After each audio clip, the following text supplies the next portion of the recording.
후보자님, 지금 버스기사 판결 가지고 다른 의원님께서 질의를 하셨는데 아까 버스기사가 그 이후에 고통받으신 부분에 대해서는 안타까움을 표시하셨고 법관들이 판결을 하고 나서 그 판결로 인해서 사실은 이 버스기사처럼 그 위의 고통이 이런 기회를 통해서 알려지기도 했지만 알려지지 않고 많은 분들이 고통을 받는 경우들이 많다고 생각합니다. 또 많은 경우에 법관들이 알지 못하는 경우들도 있고요. 그것이 법관의 숙명이라고 생각을 합니다. 결론을 가지고 결과론적으로 이야기하기에 앞서서 이 판결에서 후보자가 당시에 고려했던 점들을 제가 다시 한 번만 짚어보려고 합니다. 버스 운전을 하는 기사와 회사 관계에 있어서 저는 가장 중요한 것이 대금이 전액 회사로 입금될 거라고 하는 신뢰관계라고 생각합니다. 그 신뢰관계가 깨어지는 것이 고용관계에 있어서 매우 중요한 요소라고 생각을 합니다. 밝혀진 금액의 과다는 부차적인 문제라고 생각을 합니다. 판결 위에 보면 그 부분이 가장 중요한 이유로 하나 고려되어 있었고, 그 다음에 해고와 같은 징계에 있어서 징계권자의 징계 재량은 존중되어져야 마땅하고, 법관이 보기에 다소 불합리하거나 부당한 면이 있다 하더라도 그 부당한 것이 사회 통념상 현저히 불합리한 경우가 아니면 법관들은 그 부분에 대해서 함부로 자신의 견해만이 옳다는 입장에서 그 징계를 함부로 바꿔서는 안 된다라고 하는 징계에 있어서 재량권이 이 판결에 담겨져 있다고 생각을 합니다.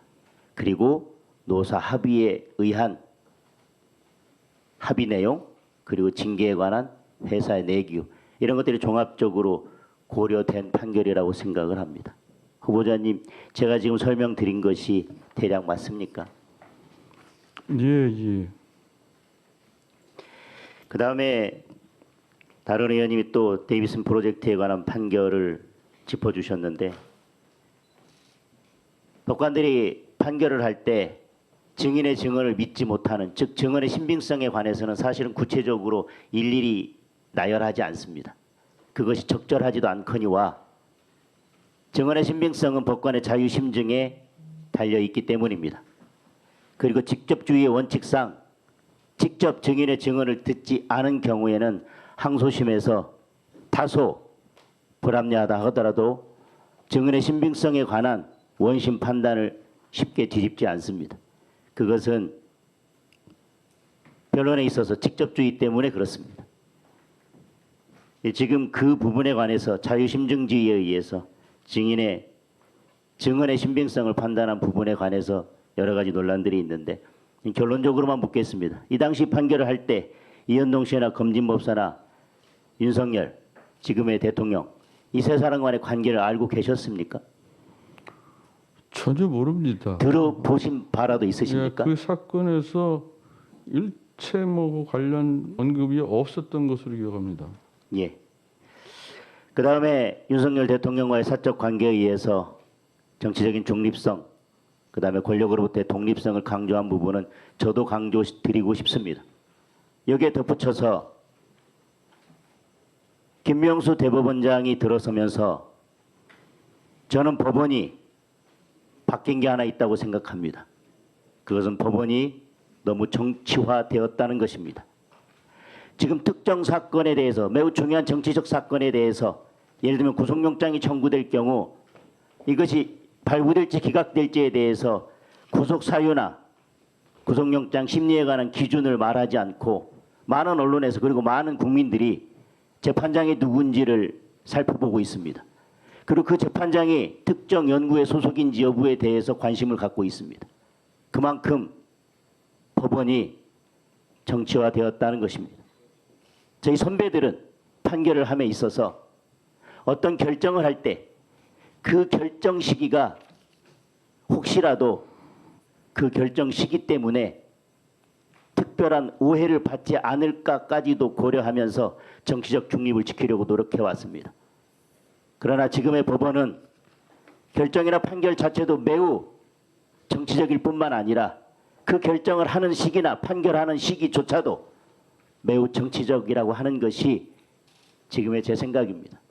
그런 면에서 앞으로 후보자께서도 대법원 판결을 함에 있어서 정치적 중립을 지켜주실 것을 그 어떤 의원보다도 제가 강력하게 부탁을 드리고 싶습니다. 명심하겠습니다. 그리고 후보자께서 추천되기 전에 대법관 추천위에 인사검증에 관한 동의서를 다 제출하셨습니까? 예, 다 동의서를 냅니다. 그리고 추천하기 전에 추천위원회에서 검증을 다 하는 걸로 알고 계시지요? 네, 저희 내부 검증 플러스 추천위원회에서의 가능한 범위 내에서의 검증이 이루어지는 것으로 알고 있습니다. 약간 인사검증단과 관련해서 법무부 장관이 대법관과 헌법재판소 재판관에 대해서는 인사검증이 이루어질 이유가 없다라고 답변을 했는데 그것과 관해서 조금 다른 말씀들이 있어서 대법관의 경우에 어느 시기에 인사검증이 이루어지는지에 관해서 확인하기 위해서 이 질문을 드렸습니다. 그리고 아까 양희 원영 의원님께서 질문하신 재산 신고 부분에 대해서는 저도 개인적으로 궁금한 부분이 있기 때문에 그리고 그 부분에 대해서 질문 내용만 들으면 국민들로서는 의문을 가질 수밖에 없기 때문에 오후에라도 그 부분에 대해서는 명확하게 사실관계를 소명해 주셨으면 좋겠습니다. 이상입니다. 예, 알겠습니다.